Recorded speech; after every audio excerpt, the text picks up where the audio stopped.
سب سے پہلی چیز زبان پہ کرو، اور اس بات کو بھی ذہن نشین کر لیں کہ سب سے زیادہ زمین کی پشت پر جو اللہ تعالیٰ کی نافرمانی کی جاتی ہے وہ زبان کے ذریعے کی جاتی ہے۔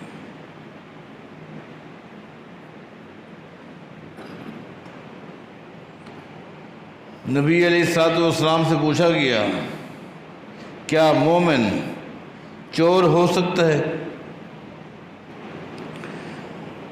آپ نے فرمایا کہ چوری بہت بڑا گناہ ہے، بہت بڑا گناہ ہے، لیکن یہ غلطی بھی ایک مسلمان سے ہو سکتی ہے، اس غلطی کی وجہ سے ہم اس کو کافر نہیں کہہ سکتے، وہ مومن ہے۔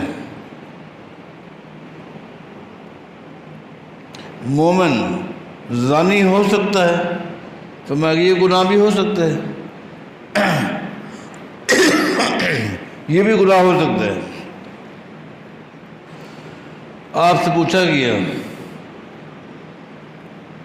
کیا مومن جھوٹ بول سکتا ہے؟ اور میں نہیں،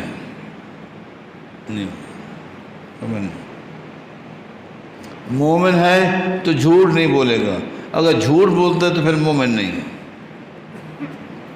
اب اتنا بڑا گناہ آدمی کس سے کرتا ہے؟ زبان سے۔